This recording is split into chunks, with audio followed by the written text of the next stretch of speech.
The Baths of Caracalla started in around 206 AD and continued to be used throughout the 6th century.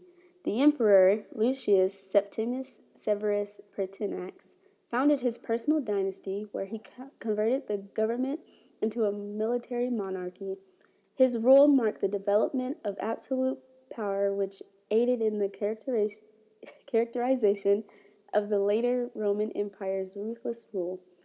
One of his greatest accomplishments were that of the colossal baths that were completed in 216 AD by his son and co-emperor Marcus Aurelius Antonius Caesar, or Caracalla. Belvedere torso, the Farnese Hercules, and the Farnese Bull. Several statues once belonged in the Farnese collection, later given to the King of Naples, which are now part of the collection of the Museo Archeologico Nazionale in the city.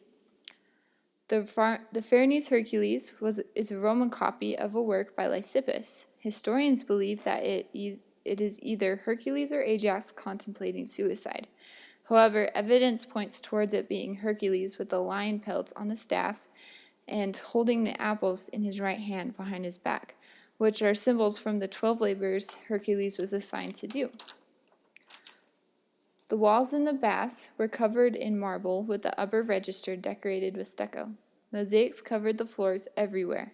They varied from black and white to bright colors, from maritime figures to abstract designs. They were very intricate. They were formed with gray granite from Egypt, yellow marble from Numidia, green veined marble from Carystus, and green and purple porphyry from Sparta and Egypt. Anyone reclining in one of these baths would have experienced the vastness of the Mediterranean Empire. The Baths of Caracalla were much more than just a series of baths. It was more of a leisure center with an array of spaces and baths for multiple activities. The baths consisted of a central frigidarium, also known as the cold room, which is 183 feet by 79 feet in size.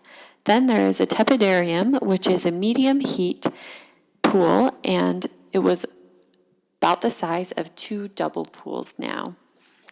Then, finally, there is a calidarium pool, which is the hot room or hot pool, and the pool was 115 feet in diameter. There are also multiple rooms with gyms for wrestling and boxing practices and matches. The entire bath building was raised on a 20-foot high platform to allow for storage and wood-burning furnaces under the building. Also, the north end contained a natio, or swimming pool. This natio was in a roofless room with bronze mirrors mounted over to direct sunlight into the pool for heating the water and keeping it warm for the people. There were also libraries at the bathhouse on the east and west sides and was the second place in Rome to have a public library within a complex. The north end was filled with shops very similar to malls we have now. In total, the bathhouse held 1,600 bathers. The bath building itself was 62 acres in size. Officially named Antonine, the Baths of Caracalla could accommodate 2,000 people at a time. It was free and open to the public, however, people were generally divided by social status and gender. These buildings were more than just a place to swim and bathe. They were more like our current shopping malls with everything in one place.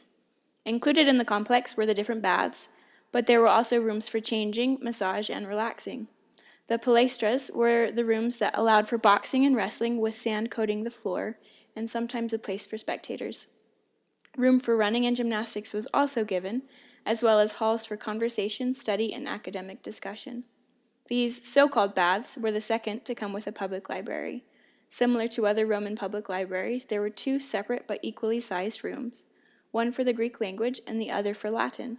There were even gardens to walk through, complete with working fountains. The baths themselves were separated into about 3 temperatures, the caldarium, tepidarium, and frigidarium. Discovered in 1912, the Mithraeum at the bath is seen as the largest documented gathering space for the worshippers of Mithras, the Persian god usually worshipped by military and lower-class men. They would have ritual meals there, and there is even a faceless fresco on the wall, most likely of Mithras himself. There is also a small tunnel that runs under the center of the main hall into another room where there is a staircase leading outside. It's been identified as the Fossa Sanguinis, a ritual pit over which the bull, important to the beliefs of the worshippers, would be slaughtered, covering one or more initiates in its blood. In more current times, the baths have been used in many different ways. The area was used for the Rome Grand Prix 4 times between 1947 and 1951. At the 1960 Summer Olympics, the venue hosted the gymnastics events. The central part of the bath complex is the summer home of the Rome Opera Company and has served as a concert venue. It is now a tourist attraction with limited access to keep it in good condition. So if you're ever in Rome and have €6 to spare, you should go take a look.